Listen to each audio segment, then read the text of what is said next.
Iyo ibyorezo biteye ku isi, umugabane wa Afurika ukunze kuhazaharira, ahanini bitewe n'uko urwego rw'ubuzima kuri uyu mugabane rukiri inyuma mu iterambere. Nko mu gihe cya COVID-19, Afurika yagowe no kubona inkingo kuko ibihugu bikize byabanje kuzigabanya, ibintu byakanguye Abanyafurika bakabona neza ko hari icyo bagomba gukora mu guteza imbere urwego rw'ubuzima hagamijwe guhangana n'ibyorezo byaduka muri iki gihe no mu bihe bizaza. Icyakora ngo ibi bizashoboka mu gihe urwego rw'ubuvuzi muri Afurika rwakwimakaza ikoranabuhanga rigezweho kandi hagashyirwa imbaraga mu gukora ubushakashatsi buhoraho bigamije guhanga udushya muri uru rwego. Icyakora nanone ngo birasaba ko ibihugu bya Afurika bikorera hamwe ubwabyo mu gusangira ubunararibonye.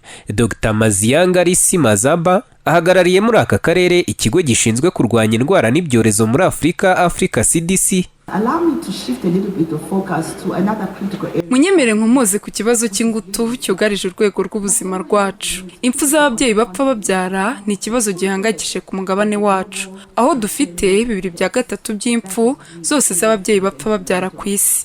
Kandi byinshi bibitera byakwirindwa duteje imbere urwego rw'ubuvuzi rwacu. Bigaragara neza ko kugera ku ntego z'ubuvuzi twihaye bisaba ubufatanye hagati y'ibihugu n'abafatanyabikorwa b'imbere mu bihugu na mpuzamahanga. Atangiza ku mugaragaro inama mpuzamahanga y'Abaminisitiri b'Ubuzima, Minisitiri w'Ubuzima mu Rwanda Dr. Sabin Nsanzimana yagaragaje ko kimwe mu by'ibihugu bya Afurika bikwiye gushyiramo imbaraga ari ukongera umubare w'abaganga.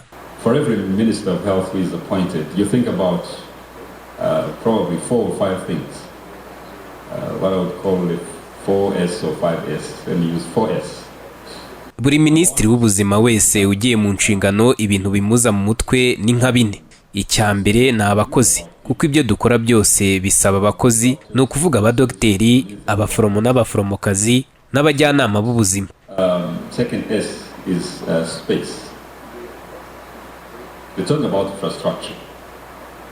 We're talking about where these staff, these people are going to be doing their work. The third is the supplies.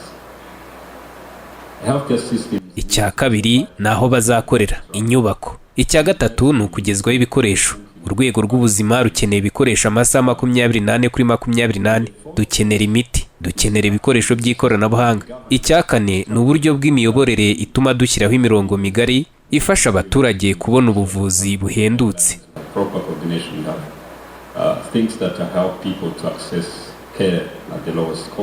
U Rwanda rwagaragaje ko uburyo rwatangiye urugendo rwo kwigobotora bimwe mu bibazo byugarije urwego rw'ubuzima rusangiye n'ibindi bihugu bya Afurika, aho nk'ubu rwihaye intego yo gukuba 4 umubare w'abaganga. Nk'ubu dufite gahunda turi gushyira mu bikorwa, ntabwo ari igitekerezo kuko byatangiye gukorwa, ko amavuriro yose, centre de santé zose zo mu Rwanda mu myaka 2-3 zaba zifite abaganga, medical doctors, kugira ngo ibintu byajyaga ku bitaro kure bibe byakorerwa kuri za centre santé. Ikiri kubura ngo tubikwize hose kuko hari amasantre santé yamaze kubigeraho, ni umubare w'abaganga bita general practitioners cyangwa se bakirangiza amashuri ya 6 y'ubuvuzi batarakwira hose, ariko uko tubona bagenda basohoka benshi icyo kizagerwaho.